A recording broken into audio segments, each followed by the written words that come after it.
Abeka sese po babera umite. Amina. Mr. President. Yes, sebo. Amakago gazi ndibwa. Era ebyaliwo bene byakolibwa twabiraba wano. The violation omuzungu akiyita the desecration of your home. Bagatyobola. Naye wasobola okuvaayo. Mbadde njagala otuwemuko not the details.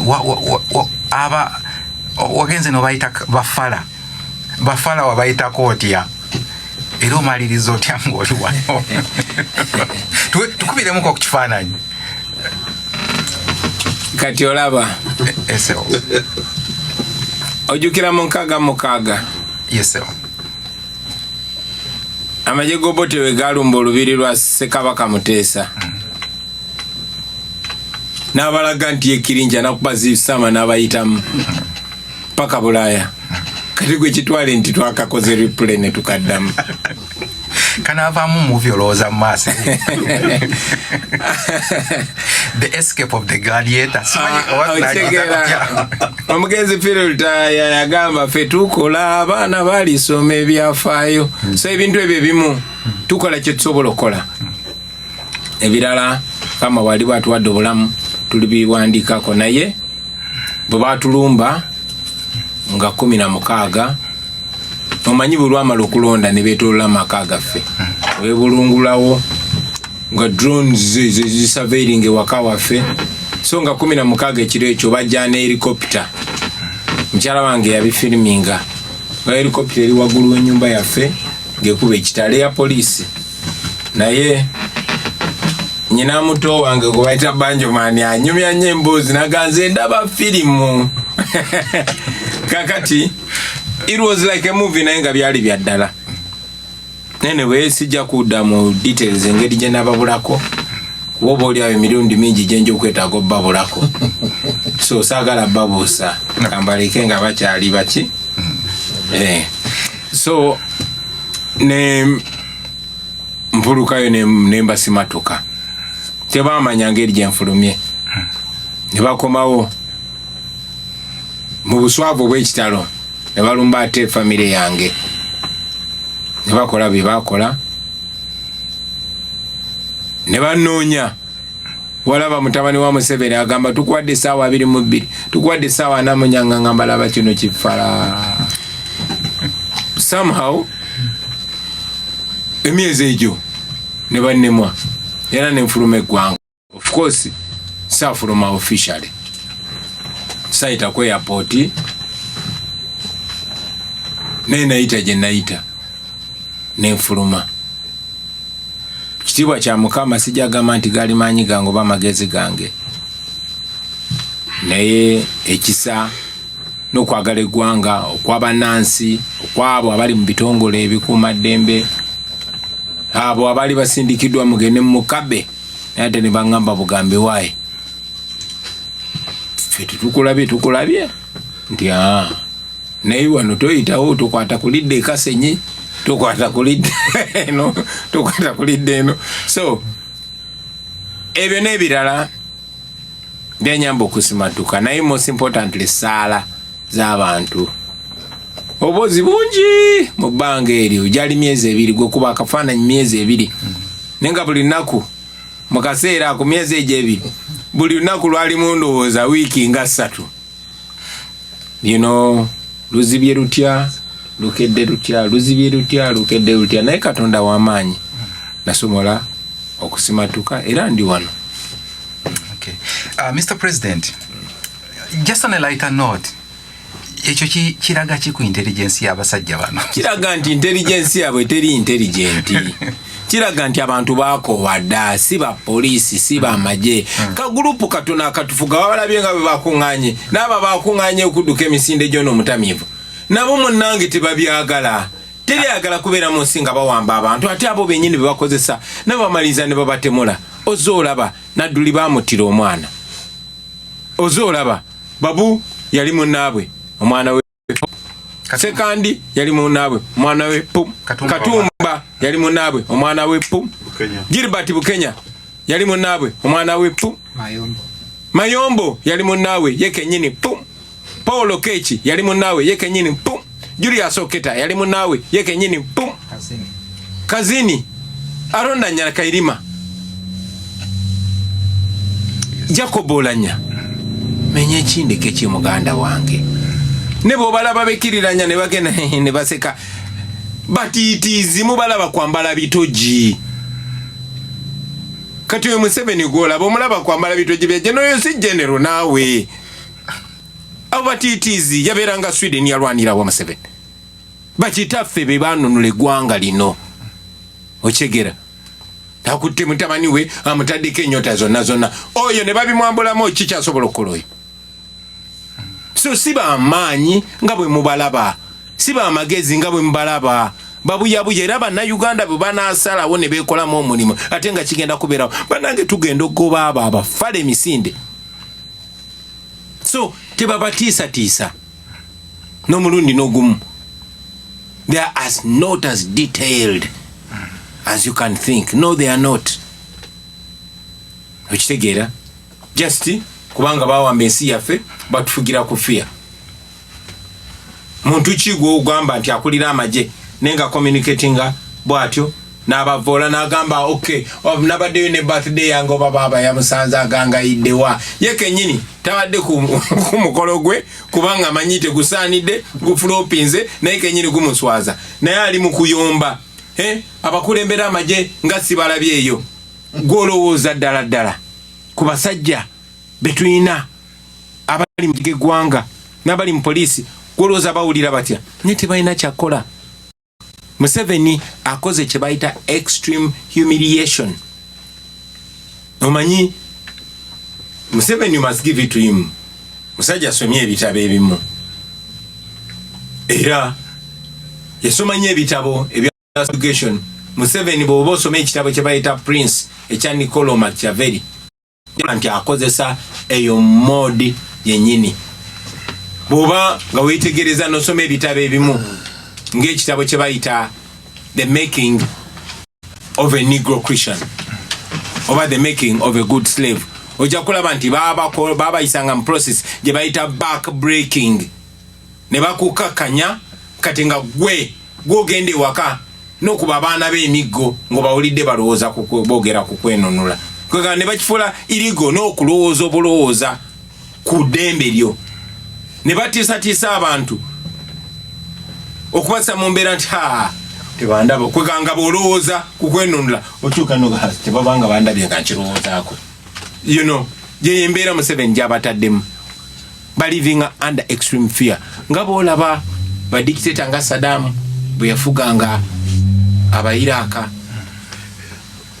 ng'aba Mussolini nga Hitler bwe yafuganga abantu be nga kati ono afuga North Korea Kim Jong-un nga bw'abafuga ye Museveni embeera gy'aba tutaddemu naye nze nzizamba na Uganda amaanyi tusobola okwekolamu omulimu ate bulijjo ngamba nnyo abasirikale abali mu poliisi n'abali mu magye nti mmwe mukyatusuuziza ffe nga Uganda twekola muddo omulimu sinzira wano nga mbagamba abo abantu tusobola obbajjako eyo famire tusobola ogiwunzika tukisobolera ddala bulungi nnyo tusobola okwekolamu omulimu nga bannansi ebiranja byogera nga siri ku radio. Mr. President wangi tujja kuba tufuna ebibuuzo bitono nnyo nga tumaliriza naye waliwo ababuuza ne bagamba nti are you going back, what is next?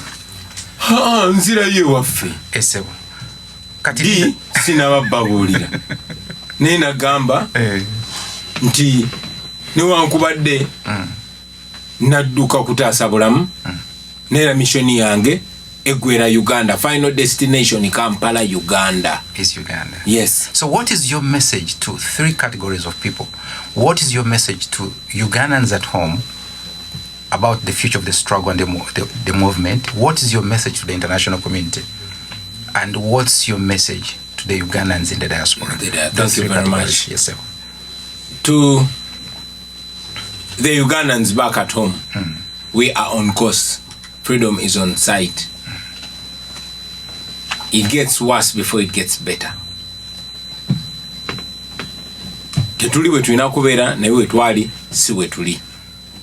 Already twagenda mu kulonda kwa 2021 nga munanga abantu tebali politicized kimala nga tebali sensitized bangi bali tebamanyi na government we functioning oba we bakwatirako nga tebamanyi nti bana abantu abatufuga tebalina kuba bafuzi baffe balina kuba bakozi baffe baweereza baffe kiri clear ndi kati after 2021 tokyasanga bali ku mweso bakayana ku Arsenal na Man U baba bakayana ku ani yayogedde ki mu parliament ani abakikira obulungi ani abakikira obubi ani abye sente meka ekyatukola bulungi tibana Uganda na ddala abavubuka bakonectinga ku byenfuna byambu ku byobufuzi byabwe ku nkulembera gye bakulemberwa ekyo kye kiba kisinga okubeera ekyobugagga tibana Uganda bafuuka ba citizens kati a citizen is somebody awakened so bali awakened step eyokubiri yali ya 2026 newankubadde bali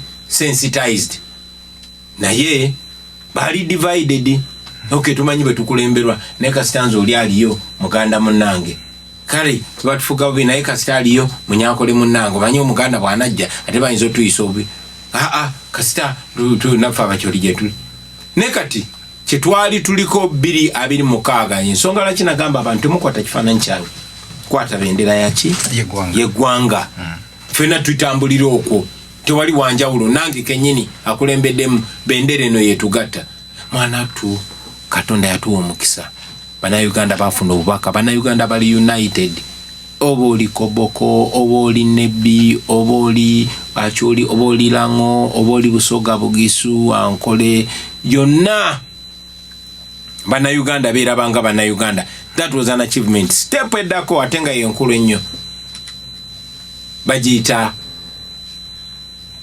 organization twasoka sensitization netujimala netudako mobilization kakati tugenda ku kyebayita organization kubanga mwemba mwetese ne mwembera batono a small group of organized people can rule over millions that are unorganized tutwale example eyabo ba colonialists abaje waffe abazungu bina ne bafuga eggwanga eryo n'erya million 3 ez'abantu obanya so ekyo kyetulina okukola organize kwekolamu mulimu mu ngeri ez'enjawulo okuzimba gaali zaffe tubeere set tutuuke okukola ekintu kyonna okwenunula nga tukikola ng'eggwanga ate nga tujja kikola twetaaga kwebuildinga mu critical mass obubaka bwange eri bana Uganda nobalaga obajukiza nti omulimu gwe tuliko eno gw'amaanyi era betukola eno byonna bifeedinga mu struggle yaffe era mbakakasa bwe muba temuweddemu maanyi ngera bwemuweddemu tugenda kuwangula eggwanga lyaffe lijjafuna emirembe tujja ddiberamu nga buli omu yenkanankana ne munne nga tulyeyagaliramu it's just a matter of time eri bana Uganda abali mu diaspora okusooka kubeebaza mwebale nnyo kubeera aware obugalo yonna gye muli mwebale nnyo mwebalire ddala okuwagira omulama gwe tuliko mwe abavaayo ne mwekalakasa mwe abavaayo ne mutuvujjirira gavumenti ya dictator yasalako sente zonna NUP zeyali naye twagenda mu campaign eyo ne tucampaigninga ennaku 12 every day nga tetubuliddwa amafuta mwebale nnyo mwebale kusupporting. Oh my God, this is exciting. Okay. Sure. Just your name. Excellency, Anya Geno Apoyo Tutual. My name is Ageno. Thank you so much for all you've done. Thank you for teaching, for spreading the word on unity and integrity as a whole to our country. All of us. My question is regarding this the non-violent stand. I tend to think of myself as a pacifist myself, but lately, with watching what's been going on in Uganda, my level of pacifism is getting a little bit weaker. So I wondered, and you did talk about organization, that now your focus is organization. How will it be without, is it possible? I know you're a believer, and I hope to be as much as a believer as you someday, but is there ever going to be a way to get rid of these people without organized violence levied on the authoritative dictators, the generals, authoritative generals with the guns and all that? I'm just wondering if there's, again, before you go off, some light on that. Sure, before you go off again, where do you come from? I am originally from Oyam. I live in Michigan, Oyam. and I look forward to seeing you when you come. I will come. Afoyo Tutwal, Afoyo Matye. And Apoyo. Afoyo Binkan Chim. Afoyo Memar. Afoyo Memar. Apoyo Tutwal. Yeah. Anna Mari. Thank you very much. Amar Tutwal again. Anna Mari. Apoyo. Thank you very much, my sister. I hear you. And it has been suggested many times. Indeed, even in the days of Dr. Besigye, people used to ask him, give us guns. And I'll be honest, myself inclusive, in my much younger days, I supported Dr. Besigye because I know I was supporting a Kano, because I didn't believe that, this regime would go minus violence. Of course, many times I'm also tempted to think that line, but first and foremost, it was necessary for us to get the legitimacy, because even if we pick guns and just shoot these guys out of office, without the legitimacy and endorsement of the people of Uganda, will be another group of bandits. I believe that, and I am believing more with the passing days, that maybe Malcolm X was right. We have to free ourselves by any means necessary. But I'm also aware, I'm a lawyer again, and I know that violence is only legitimate if it works. And if you don't overthrow the dictator, then it would be treason. And it is clear that Museveni has spent the last 40 years stockpiling weapons because he knows nothing other than violence. When you read his thesis, when he was still in school in Dar es Salaam University, he quoted Frantz Fanon and justified violence. And indeed, he has done everything with violence. He has never won any election, not even scripture union in school. He has always forced his way. Maybe he knew that he's not a charismatic guy, he's not easy to love or support, so he banked on violence. Now we're dealing with a dictatorship that has grounded itself in violence, that has spent 40 years using majority, the biggest part of our taxpayers' money, to stockpile weapons. And our decision to choose non-violence was first and foremost to demystify violence. When you see your enemy's biggest weapon, break it down by dismissing it. The same way he tried to weaken us by taking away our wealth, and we showed him wealth has nothing on us. So we rendered that move, useless, irrelevant. And the same way we wanted to render violence irrelevant, especially that the world largely endorses non-violence. However, much as me and the team that I lead, much as we as NUP, we are non-violent, and that is why we've denied them justification to make violence on us. They've always wanted us to go violent so that they can finish us once and for all. Take an example of the Black Panthers and Dr. Martin Luther King. Much as violence was effective, it was crushed quickly and justifiably.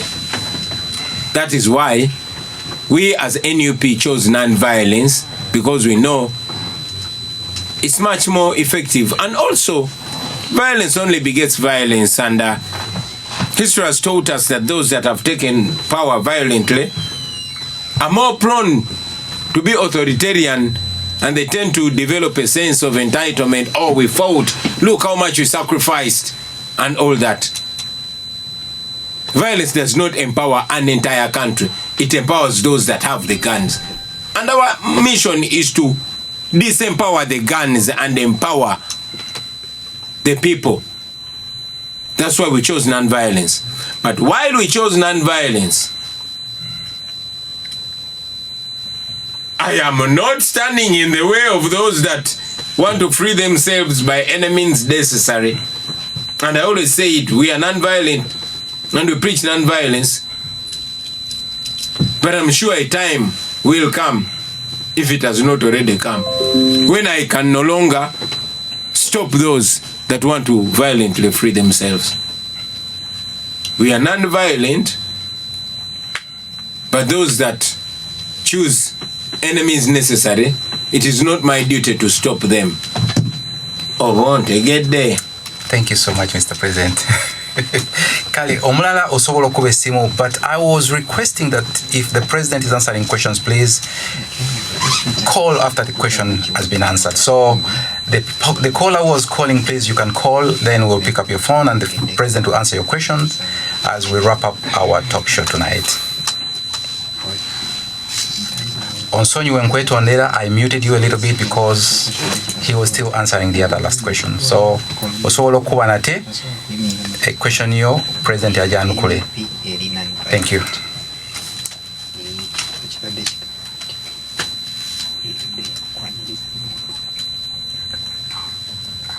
Okay. Mr. President. Sebo. Nkakasa buli kimu okikonyeko. Buli kimu kyogedde. Sebo. Ne bwentema. Ne bwentema naye nandyagadde oweeyo abantu baffe a closing remarks. Closing remarks. As we leave the studio. Kannebaze bwebaza abanaye kantwala omukisa guno okwebaza ab'enju yange nange famire yange okunzikiririzaamu n'olw'obutakowa n'olw'obutabeetamwa mukyala wange mukyala Kyagulanyi Babitungo oyo simanyi bwenyeza mwebaza famire yange abaana bange olw'okugumiikiriza n'okungumiikiriza mala ebbanga siri nabo kyokka ate baba bandabe ku mitimbagano balaba ntolontoka ate bwe nkoma akaseera katono naye ne ba understanding amwebale nnyo mwebale edda abanafe ab'omu diaspora abo gye tusula abatubudamizza. Mr. President, nzikiriza tukwata ono yekka yasembayo nga bw'omaliza ssebo. Hello. Yes, your name and where you're coming from, and the president will answer your question. And this is the last question. Go ahead. Thank you.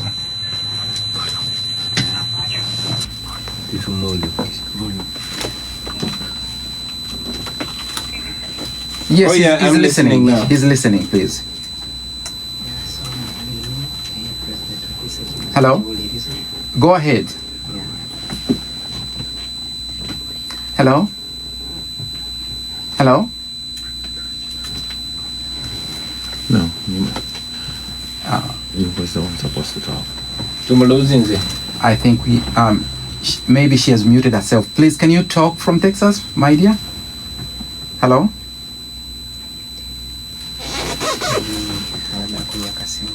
Okay. Unfortunately, we've lost her. We've lost that. Maybe you can call again and then we can pick up your number. In the meantime, we can bring up some bubaka bw'abantu baffe. Abaana b'e Busoga bana mwebale ino mwebalire irala mwebale kunenda mwebale kuba bamaani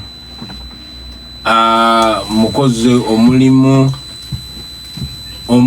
omudingu ino bebaza ino Kibumba bongere nkabi mwena bakaba ba leaders betwina e Busoga ni ba candidate abandi ndidi nti mwawangula aye bululu bwamwe babwiba oti bayiba ewandi wona mwebale ino mwebalire irala abaana ba Western Uganda abanyankole mwebale munonga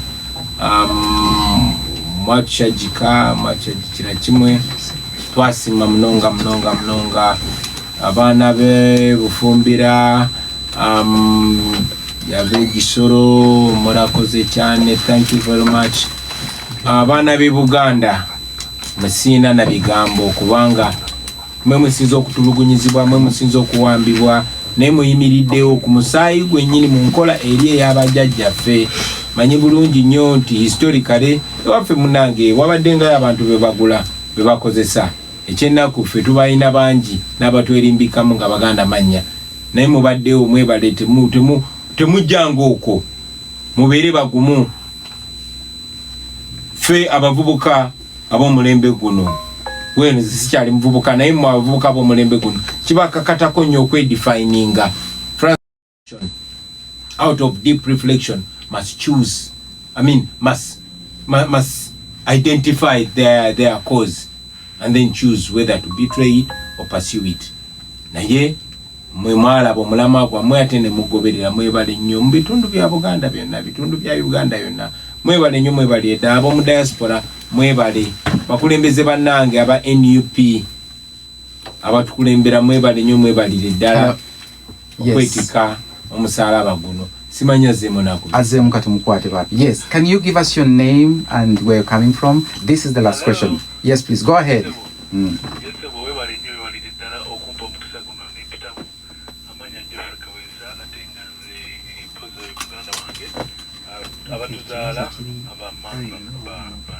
Nandiga nange muganda wange. Yes, kakati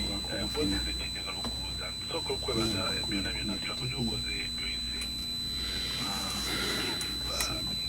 ne bano botimize abamu tubeere mukamwanenga tubawagira n'okulaba nti no oluusi tusobola abamu kufe tetusobola muli kumite nnyo kusinga naye nga mwebalidayo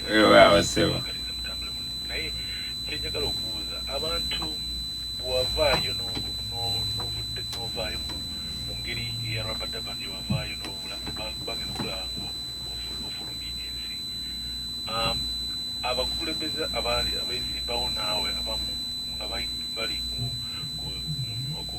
tiketi ya NM boogera bityo byonna nga bagamba nga struggle bwokyononi na struggle tosobola wandi badde osigala wali osobola baddamu kigambo ki ku bintu ebyo bayogera manyi tino wali obiwulira naye nga webale nnyo webalire ddala abagamba nti struggle nagyonoona olw'okukola kyenakola bebamu abagamba struggle nagyonoona bwe nagireetamu abayaaye bagamba twalina bagentleman n'agenda n'aleeta omuyeeye nga balinga abagamba nti ogwo omuyeeye tegwalina buyinza kumanya kigenda mu maaso tusasula omusolo wa boda asasula omusolo mutunzi w'ennyanya asasula omusolo n'omulala bebamu abagamba ate wandi esimbyewo kwegamba waliwo tulinayo ba fault finder nga bo bakunoonyako kikyamu omulimu gwaffe kola bo barespondinge mu nsi mulimu abantu ebika bisatu waliwo abo abakola ebintu waliwo abo ng'omulimu gwabwe kwanalizinga na commentinga waliwo n'abatamanyi kigenda mu maaso so ffe twasala okubeera abo abakola ebintu of course ozobawulira mwemuli abagamba bo bebatubulira bwe tulina otambula ayandikoze kino kati akikoze ekyomukisa omulungi mwemuli abagamba abesoma nga batuzimba kati engeri gye siriiwo matirio baziina bagira bazimbazimbayo mulala nga bwe tujja ffe tumanyi titukola ekituufu ate the first duty of any commander is to be alive and lead. Omulimu ogusingira ddala obukulu ogwa komanda yenna oba ogw'omukulembeze yenna kukubeera nga mulamu asobola okukulembera banne. Byendi mukola byetaagisa nekyali kisinga okwetaagisa okubeera nga ndi mulamu kyandibadde kyabwewuusa nnyo okwaŋŋanga ejyeddamba nga linnoonya kuntemula nga n'example girabyeko singa tebalina mundu mba si batya naye baba balina emundu mba nyina okwetegulamu batuyigiriza nti true fighter fights and runs away in order to fight another day. Yeah. Okay, Mr. President. Manyi obudde bukulirira empinga olina olugendo gy'ogenda njagala okukwebaza wamu ne ttiimu yonna gy'otambudde nayo olw'okutuwa akaseera kano n'oyogerako eri eggwanga n'oyogerako eri bannayuganda banange mwebale nnyo mwebalire ddala Mwanyinazi Leila, thank you so much Vice President waffe omukunzi Saabakunzi tukwagala nnyo. Munaffe owa diaspora Ghetto Television omukulu Ashraf tukwagala nnyo okoze omulimu omulungi. Nup General oli nkwagala nnyo.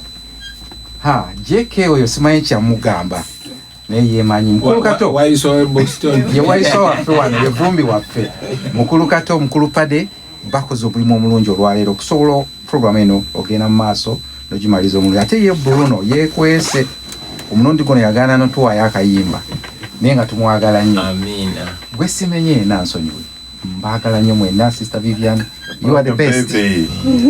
Kampalaga baby wabadde tomulabye namulabye naye wakubye nnyo oluli kati kyemanyi naye akomyewo gyali banange mwebale nnyo mwebale ddala. Our community in Boston, we are internally grateful for you and we beseech you to please, the numbers my sisters read to you, go ahead, support the struggle, support our president so that we can reach tutuuke wali abawakanirwa. Tubagala nnyo tubagalira naye kampe Mwanyinazi Leila afundikire. Go ahead.